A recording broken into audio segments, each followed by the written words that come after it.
Hello friends, welcome to குறிஞ்சி கதம்பம். நாம் இன்றைக்கி கேரட்டும் பாசிப்பருப்பும் வச்சு சூப்பராக ஒரு பொரியல் எப்படி பண்ணுறதுன்னு தான் பார்க்க போகிறோம். நார்மலாக பண்ணுற பொரியல்லேருந்து ரொம்ப டிஃப்ரெண்ட்டாக இருக்கும், டேஸ்ட்டும் ரொம்ப சூப்பராக இருக்கும். எப்படி பண்ணுறதுன்னு பார்க்கலாம். இதுக்கு 1/4 கிலோ அளவு கேரட் எடுத்திருக்கேன். அதோடைய மேல் பகுதியும் அடிப்பகுதியும் லைட்டாக கட் பண்ணிவிட்டு தோல் சீவி அதை பொடியாக கட் பண்ணி வச்சுக்கலாம். நான் இன்றைக்கி ஒரு 1/4 இன்ச் அளவு துண்டுகளாக கட் பண்ணியிருக்கேன். நீங்கள் உங்களுக்கு இதை விட கொஞ்சம் பெருசாக வேணும்னா கூட கட் பண்ணிக்கலாம்.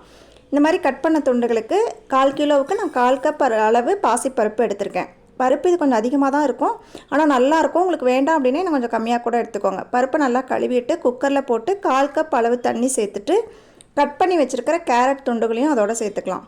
சேர்த்துட்டு இப்போ நல்லா மிக்ஸ் பண்ணி விட்டுட்டு குக்கர்லேயே வச்சு ஒரே ஒரு விசில் ஹை ஃப்ளேமில் வச்சு எடுத்திங்கனாலே பருப்பும் கேரட்டும் நல்லா வெந்துடும்.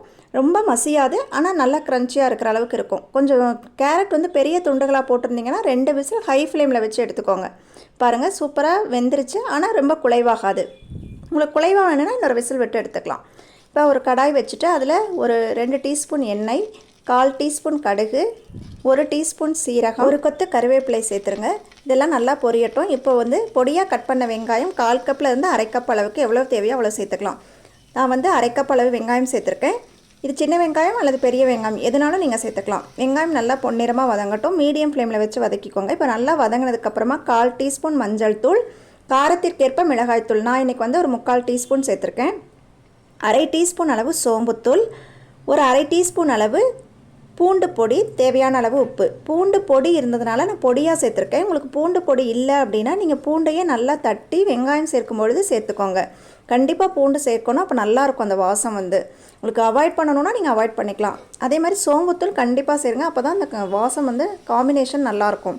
இப்போ இதெல்லாம் சேர்த்து வதக்குனதுக்கப்புறமா நம்ம வேக வச்சுருக்க கேரட்டையும் பாசிப்பருப்பையும் சேர்த்து ஜென்டிலாக மிக்ஸ் பண்ணிக்கோங்க. அது வேக வச்ச தண்ணியோடையே சேர்த்துக்கணும். தண்ணியெல்லாம் நல்லா சுண்டி வரட்டும்.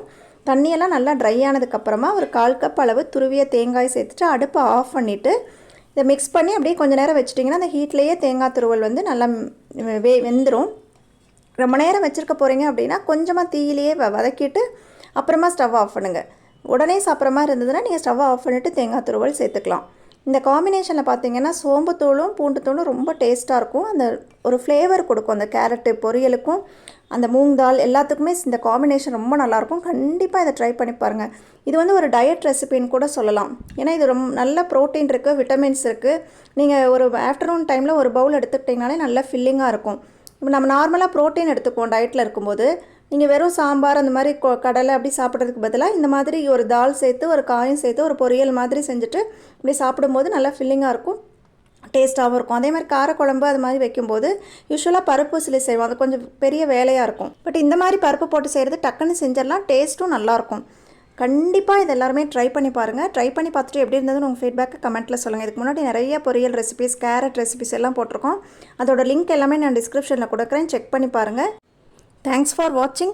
வாழ்க வளமுடன், நலமுடன்.